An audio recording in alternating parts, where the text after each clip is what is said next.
മറ്റൊരു വാർത്തയുടെ വിവരങ്ങൾ കൂടി അറിയേണ്ടതുണ്ട്. KSRTC പെൻഷൻ വിഷയത്തിൽ ഇടപെട്ട് ഹൈക്കോടതി. പെൻഷൻ കിട്ടാതെ ആത്മഹത്യ ചെയ്യുന്ന സംഭവങ്ങൾ ദുഃഖകരമാണ്.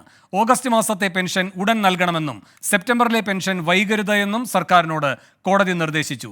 ശ്രീകാന്ത് തുടരുന്നുണ്ട്. ശ്രീകാന്ത്, വിശദാംശങ്ങൾ.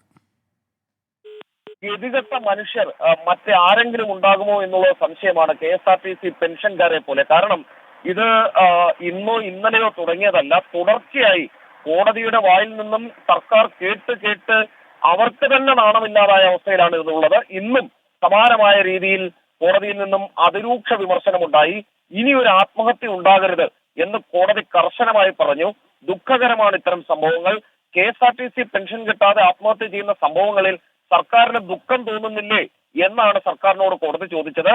കാട്ടാക്കടയിലെ വിരമിച്ച KSRTC ജീവനക്കാരൻ ആത്മഹത്യ ചെയ്ത സംഭവം പെൻഷൻ കിട്ടാതെയാണ് എന്ന് സ്ഥിരീകരിച്ചിട്ടില്ല എന്നുള്ളതാണ് സർക്കാർ ഇതിന് മറുപടി നൽകിയത്. 4 ആത്മഹത്യകൾ ശ്രദ്ധയിൽപ്പെട്ടിട്ടുണ്ട് എന്ന് കോടതി സർക്കാരിന് മറുപടിയും നൽകി. ഓണമാണ് വരുന്നത്, സെപ്റ്റംബറിലെ പെൻഷൻ വൈകരുതെന്നും കോടതി പറഞ്ഞിട്ടുണ്ട്. ജൂലൈയിലെ പെൻഷൻ കൊടുത്തിട്ടുണ്ട് എന്ന് സർക്കാർ ചൂണ്ടിക്കാട്ടി. ഓഗസ്റ്റിലെ പെൻഷൻ ഒരാഴ്ചക്കകം നൽകുമെന്നും പറയുന്നു. ഓഗസ്റ്റ് മാസത്തെ പെൻഷൻ ഉടൻ നൽകാനും കോടതി നിർദ്ദേശിച്ചു. അതായത് ചിലതൊക്കെ ഞങ്ങൾ ചെയ്യുന്നുണ്ട്, പക്ഷേ ഈ ആത്മഹത്യ പെൻഷൻ കിട്ടാത്തത് കൊണ്ടല്ല എന്ന് സമർത്ഥിക്കാനാണ് കോടതിയിൽ സർക്കാർ ശ്രമിച്ചത്. പക്ഷേ അതിന് കണക്കിന് കിട്ടിയിട്ടുമുണ്ട് സർക്കാരിന്. ശരി, ശ്രീകാന്താണ് കൊച്ചിയിൽ നിന്ന് വിവരങ്ങൾ നൽകിയത്.